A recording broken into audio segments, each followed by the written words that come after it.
Darrell Brooks, Shirtless, Tantrum.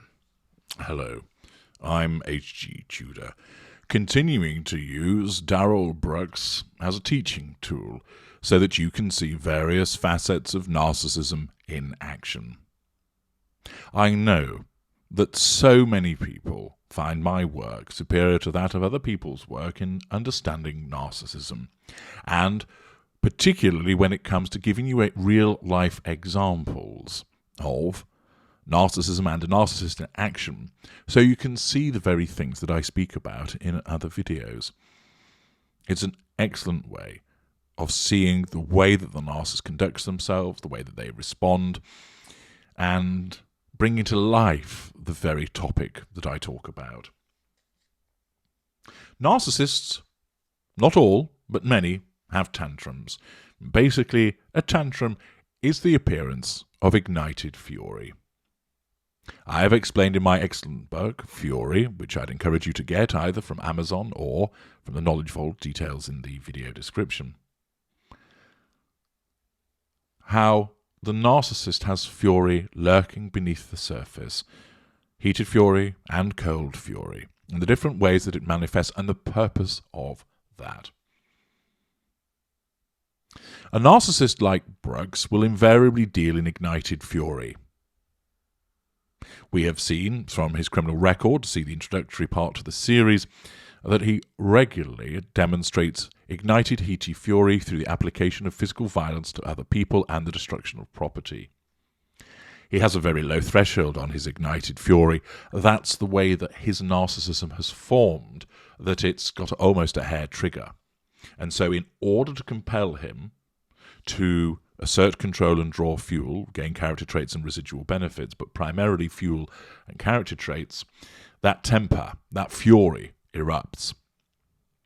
Sometimes it'll be in shouting and screaming, physical violence, huffing and puffing, storming off, copping a strop, doing a flounce.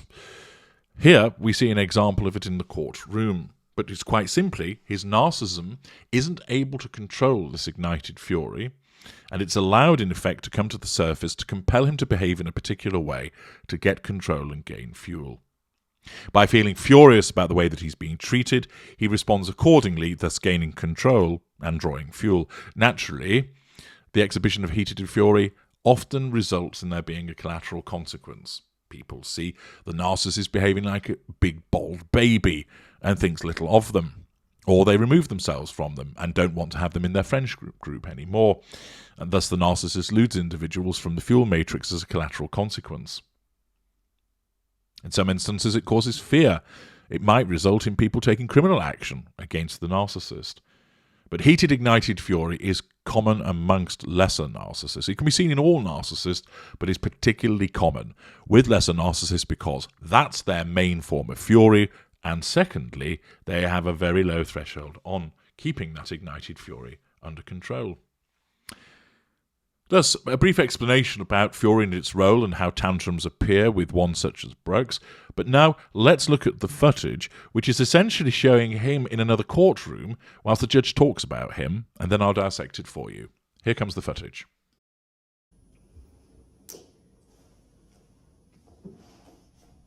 All right, we are back on the record. Appearances are as they were before. I need to make a record that at 8:42 a.m. this court ordered Mr. Brooks be removed from the courtroom due to repeated interruptions and disruption with the court.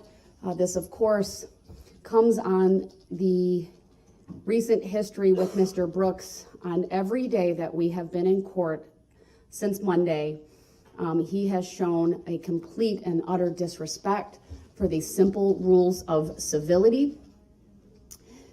He has been removed from the courtroom multiple times. This morning alone, he started interrupting this court within a minute of the court calling the case. I should also make a record at the moment he is muted because of the way that he was removed from the courtroom and his conduct since. I have been given just a bit of information about it. I will advise everyone that I have required that the Sheriff's Department file a written report with the court regarding Mr. Brooks's conduct. I'm told that he would not sit down while in this courtroom in order to have the shackles removed so that he could be taken to the other courtroom, that he was resisting, that at one point he took off a shoe, and it appeared to the deputies that he was going to throw the shoe. You can see that he is seated with his back to the court or to the camera. He took his shirt off as well.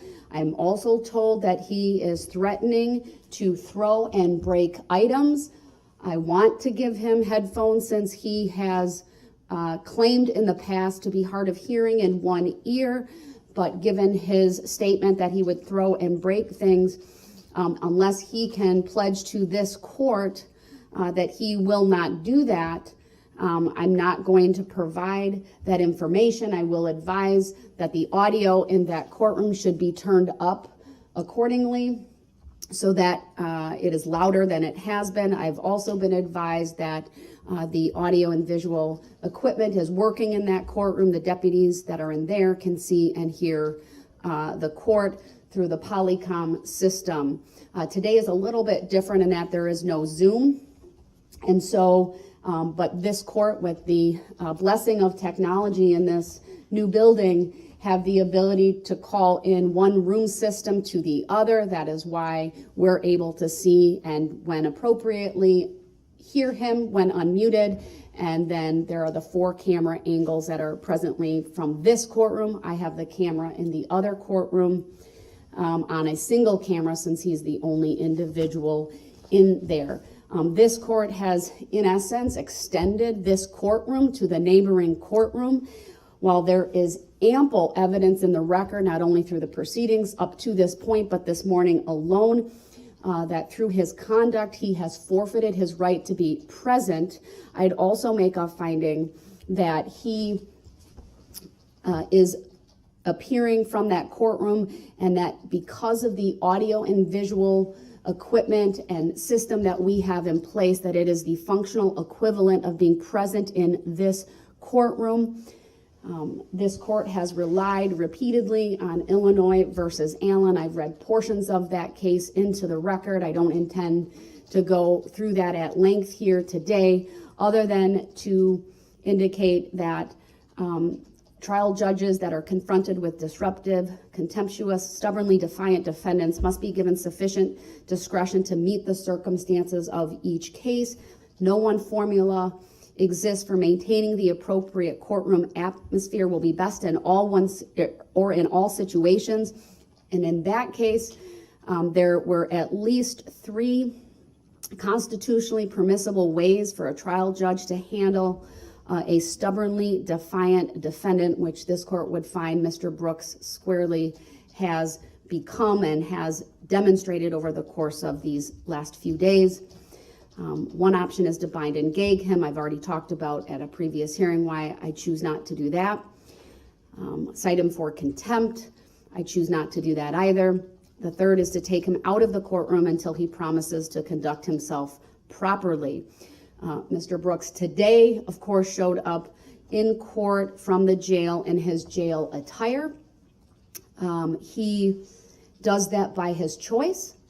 I gave him the opportunity to go back to the jail to put on his suit and tie or other street clothes. He refused to answer that question. This court will continue with this trial, as I have previously indicated. There are many resources that have been put into bringing this day to bear, and it is important for all involved that this trial continue. Again, Mr. Brooks is given the opportunity to appear from that other courtroom. At this point, I'm still in the final housekeeping matters, and so he clearly has forfeited his right to be present for that. I will advise Mr. Brooks, as I have advised him repeatedly, if at any point in time he wants to come back and he is willing to promise that he will abide by the rules of courtesy and decorum and be civil, and show respect for the court proceedings, for all individuals in this courtroom, including Mr. Brooks himself, then he may come back in. It's also my intention to give him that opportunity at each new stage. But again, we are in the preliminary stage prior to the jury being brought in. I would note it's a little after 9:06 a.m. We see that Brooks has been removed yet again to another courtroom, and he's sat there, his shirt is off, he's in his jail clobber, and he's got his back to the camera. So what does that tell us from the off? Well, the fact that he's turned up in his jail clobber demonstrates a sense of entitlement, and it's basically a fuck you to the court. I'll wear what I want. I'm Darrell Brooks. It's contemptuous and is a form of provocation, triangulating the court, the jury, the lawyers with the fact that he's not showing respect because he's turning up in his jail garb. You heard, of course, the judge explain that she gave him the opportunity to put a suit and tie on, but he didn't even answer her suggestion or offer for him to do that, thus asserting control by staying silent. The fact that he's been removed to another courtroom, of course, is an act of challenge fuel, because the judge has said to him, you need to be removed, and then when he's being removed, doubtless he'll have been scuffling with the deputies that have been taking him there, and they're grunting and saying, keep still, etc., which provides him with challenge fuel. He has removed his shirt, again a contemptuous act, showing a lack of respect towards the court, and it's done to provoke for the purposes of the assertion of control and drawing of fuel. And sitting like a big bold baby with his back to the camera is basically what a child of 4 years old would do, sitting there and not speaking. He, of course, is able to hear, because there is audio-visual equipment in there, and he can hear everything the judge is saying about him and the fact that he's been put on mute. But he sits there with his back to the camera for the purposes of, again, cocking a snook, flipping the bird, showing his contempt. I'm not talking to you. And therefore, after heated, ignited fury, there's a degree of cold fury being shown as a consequence of his showing his back to the court. The judge, of course, records that earlier he'd been removed from the courtroom, and also records that he's been repeatedly unable to follow the court rules and civility. Again, a narcissist such as Brooks repeatedly and regularly offends the rules of a courtroom because he is simply unable, by virtue of his narcissism, to do as he's told. His narcissism tells him they're wrong, they're picking on him, they're being mean, they don't get it. And therefore he interrupts, speaks over, argues the whole time. He's incapable of standing there and keeping his big mouth shut. That's because his narcissism is imbued in him. A rampant sense of entitlement, no accountability for his behaviour, he has an absence of emotional empathy for the people affected by what he's doing, and he has no boundary recognition. So it's okay for him to open his mouth because he's allowed to, because he's the one that's being victimised here. The judge records that he's been removed multiple times, and explained that he started interrupting within a minute of the court calling the case. The fact that he's been muted, that is a threat to control, and the muting itself wounds, because there's no emotion associated with it. The fact that he's being told he's been muted is challenge fuel. There's reference being made to a sheriff's report being compiled because he wouldn't sit down, that he resisted, that he took off a shoe and was going to throw it. All of these are forms of provocation which are a result of his heated, ignited fury coming to the fore and causing him to behave in this particular way to nullify the threats to control that he perceives and then to seek to assert control over those around him. He's apparently issued threats to throw things around and break items. Lesser narcissists do utilise threat. They tend to carry it out if necessary, and they're close to the subject of the threat. So, for instance, if they threaten to punch somebody and that person doesn't do what they want and that person is still there, they'll invariably follow it through. But if the person has removed themselves, the lesser, utilising lower energy levels, is less likely actually to execute that threat, because quite simply, it's too much like hard work.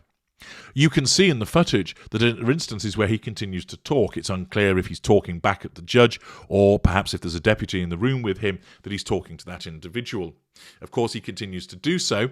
And whilst we don't know what he's actually saying, it's likely that what he'll be doing is complaining about how unfair he's being treated, that this is wrong, that he's injured. Later on, you'll have seen that he seems to be looking at something on his arm. And therefore, he's triangulating the deputy with the supposed injury to his arm. And in so doing, complaining about that, his narcissism is seeking to nullify the threat to control of what he's hearing from the judge by, in effect, smearing her. So he'll be saying, this isn't fair, you shouldn't have taken me out, if only she'd listened to me, she never listens to me, all I wanted to do was say this, she won't let me say what I have to say, my rights are being impinged upon, this is judicial misconduct, yada, yada, yada, yada. Like a broken record, he'll keep going on and on about those things in an attempt to assert control over the deputy, so the deputy agrees with him, which then means the deputy is under control, and also that he has a subconscious sense of control over the judge. Doubtless, the deputy just sits there and thinks, lucky me being in the room with this prick. The judge, of course, is also demonstrating that she's bending over backwards to accommodate him, to avoid any accusation of an unfair trial. And it be noted that, of course, he kicked off even before the jury were called in, that he kicked off and had this tantrum during the housekeeping. Brooks repeatedly engages in this behaviour. Why? His form of narcissism is such that he has such a sensitivity to perceived threats to control that they respond with heated fury, which can't be under control because he doesn't operate a facade, and therefore he disrupts the proceedings, leading to him being removed to another courtroom, which continues to threaten his control. And it demonstrates the compartmentalized nature of his narcissism, that if he just kept his mouth shut, he would be able to stay in the courtroom, but that's no good. Because his narcissism won't compel him to do that. Because if he does that, he's giving control to the judge, and that can't happen. And therefore, whenever she says something that's contrary to what he believes is right about him, his narcissism causes him to respond, he becomes disruptive, which causes him to believe that he's asserting control over her, but then he has the collateral consequence of being removed, which both challenges him and, in certain instances, wounds him, and creates a repeated impression of a disruptive and awkward defendant. He cuts off his nose to spite his face, but he can't see this, similar to other narcissists of the lesser and mid-range ilk that I've described to you, because his narcissism won't let him. And this is why these types of narcissists fuck up so often and end up in and out of prison, in and out of employment, in and out of relationships. They never see that this pattern is problematic because of them. The narcissism won't let them, but everybody else can. I'm H.G. Tudor. Thank you for watching.